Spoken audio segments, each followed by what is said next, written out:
Go. And this is just my theory, and I made this theory last week, is that I watch the draft, and I watch mock drafts, and I watch recruiting, and I watch the games. No other conference can give me, I don't think, LSU, Bama. It just looks different. So the guys come out, and they go, LSU 1, I got Georgia 4, I got Bama 5. They're telling me, the committee, and I don't have a problem with this committee saying, we kind of like to set it up so we can get 2 SEC teams in here. Maybe. I think that they clearly value that conference. They've got the top undefeated team, the top one-loss team. In fact, the 2 top one-loss teams. They got the top 2-loss teams. So they clearly value the SEC. Do you have a problem with that? High. Not in the sense that I think that the top 5 teams in the SEC are really good. Yeah. They're all top 15 programs in the country. Auburn could be 5. They beat Oregon. Yeah, I mean, listen, they're really good at the top end. I think the hard part, and this is not a knock against the committee because I think it's a really tough job. In particular, this instance, Colin, there was not a great way to slot 4 through 10, 4 through 9, right? There really wasn't a lot of easy answers. The frustration comes in for people that aren't in the South or in SEC country or aren't, SEC people. The problem is that you can see them use one rationale in one spot, and then it's not afforded other teams in that conference. What do you mean? But be specific on that. Okay, specifically, they clearly value the fact that Georgia has really quality wins, right? Yeah, it should matter. Okay, it should matter.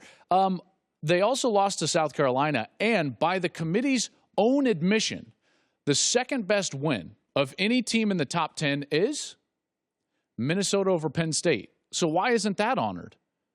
So that's where at Penn State, maybe they don't think as highly of them. But they do because they rated them 9th. It's not a great number. Oh, it's better than Auburn's number.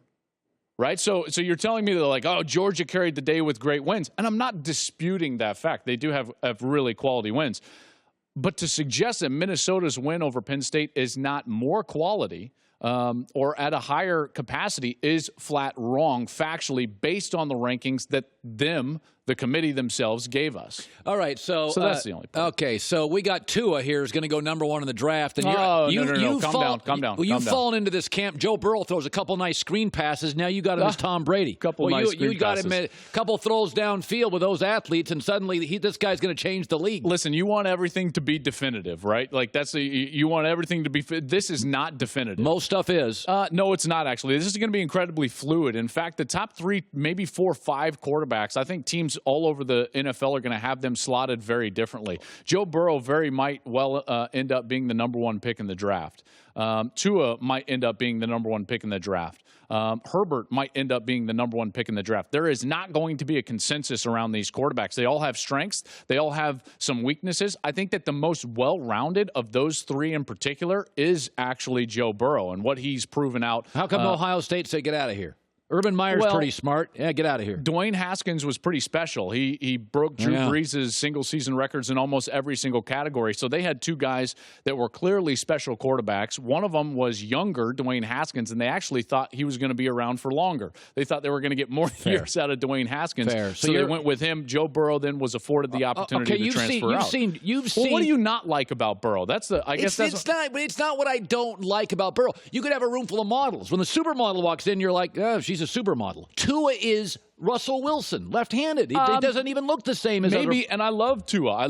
He came off a surgery table an hour later. Part of the issue with Tua is that when you look at his splits and watch his games when he faces his toughest competition, the level of his play goes down. Well, yeah, it should. They're better teams. Well, then why does Joe Burrow's go up? Well, I mean, why did Baker Mayfield's go up? Why did Kyler Murray's go up? Like, there are other quarterbacks that play better statistically against their better competition. And one of the other things that Tua is going to have to at least show is that he can be healthy. Remember, in a lot of these games that he plays against tough competition, he hasn't been healthy. No, that's fair. That Joy and I have both said this. So he's wonderful. Colin, I'm with you. Like, he might be the number 1 pick. There's no doubt. To say it's concrete or definitive at this point is short-sighted at best. All right. Another shot at me, cheap shot. All right, I try to make this thing work. I try to be a professional over here. Guys throwing arrows at me every 15 comments. You're trying to be definitive in November. It just doesn't work so that here, way. I want you to... By the way, Chase Young might get selected number 1 overall. Oh, God, don't even go there. Well, he's the best prospect, there's no doubt, in the draft. Seriously, don't even go there. Is he not? Is he not? If the Cincinnati Bengals... They may not. I'm just telling you... I will demand this network take the Bengals logo off all of our cards. You will. You're going to demand that. I'll go upstairs to Shanks. I've said they don't exist. Interesting. As a franchise. Interesting. So if they take the best overall player, that's what you'll say. He's not. Khalil Mack's not worth a point in an NFL game. Okay, that's fine. Aaron Rodgers is worth 11.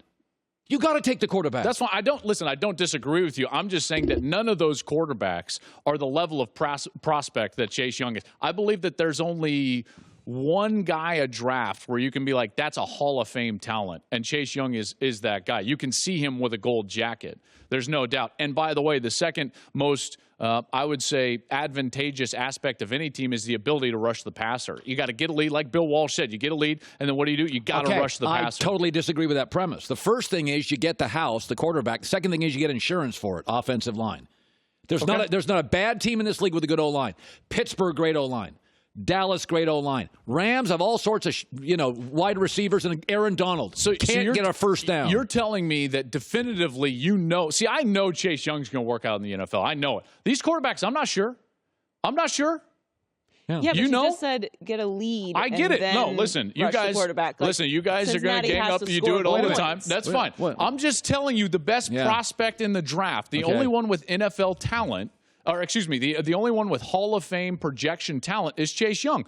They're going to select the quarterback. Someone's going to select the quarterback number one, as they probably should, because you can't win anything without a quarterback. I'm telling you, there's not a consensus number one quarterback in this draft. You've gone 15 seconds without a cheap shot. You want to take one before I go to the next segment? No. Keep ganging up. Let's go. Right. So I said this. Again, it's outrageous how I'm marginalized. I just said Saban's 68. Okay. TV offers out there. Tua's leaving best player he's ever had at the position.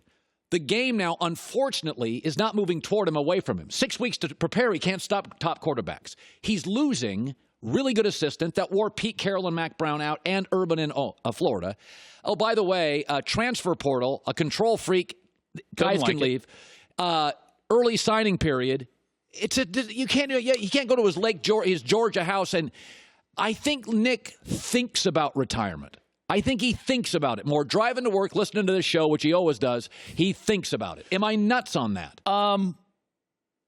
Closer than we think. I'm sure everybody at that age and at that point in their career at least thinks about it. I'm not telling you wrong. I'm just going to tell you, I don't think that the game has passed him up. I jumped off of that cliff with you a couple of years ago, and I'm not going to jump off of that. You pushed me. I didn't want to go. Oh, really? I feel like we both kind of jumped off there. No, it's like being on, you pushed me. I was head first. Saban is still, I think, the elite coach in college football. Not denying that.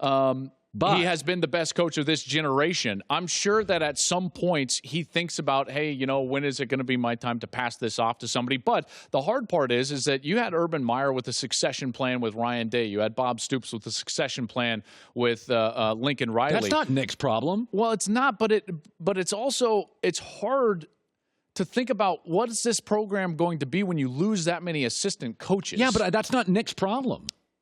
I'm not saying that it is Nick should worry about problem. Nick. Do you want to step away knowing that there's not a succession plan?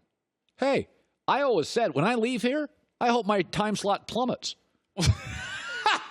You think I want to? That's so good. You think I want to leave here and the ratings go up? Well, you're a level 4 leader then. You've read Jim Collins' book, Good to Great, haven't you? No, I want to leave this network someday, and literally all these guys upstairs turn the lights off. So, I mean, okay. You're one of these guys that worries about the next guy. Sure, because I worry about the health of the thing that's bigger than me, but that's all right.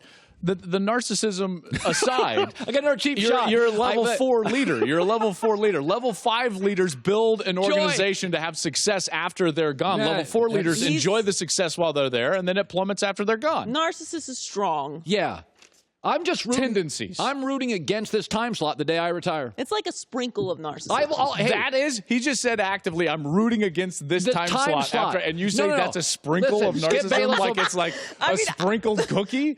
This is not the sugar like on the donut. That's the donut itself. Little truffle shavings. Hey, Skip Bayless will be 108. Rooting for him. Whitlock will be 98. Rooting for him. This time slot, down in flames.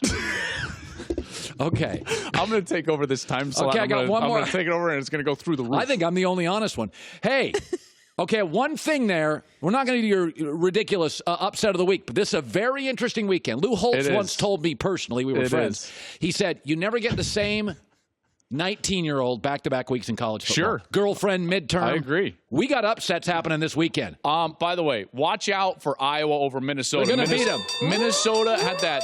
They won the Super Bowl last week, right? Iowa's now they go beating them. On the road to Iowa. Remember 2 years ago, Ohio State beat Penn State in that epic game with Saquon Barkley and J.T. Barrett. What happened the very next week? Both lost. Ohio State goes to Iowa and got their doors blown off. LSU. Watch out. And by the way, LSU goes to Ole Miss, back-to-back road games. LSU won their Super Bowl last week. I could see that being a little bit of a tangle late in the game. People are like, what's wrong with LSU? Just watch out. Those are iffy for games. The first time, a real upset. I think LSU could lose this weekend. I really do. I wouldn't be shocked. I'll just say that. Right. They're much better, obviously, than Ole Miss. But again, the Lou Holtz theory. You don't get kids the same on back-to-back weeks. Hi, everybody. Thanks for watching. Subscribe here to get the latest from the show. Also, be sure to check out more of the best clips from The Herd or go watch a few segments from other shows on FS1.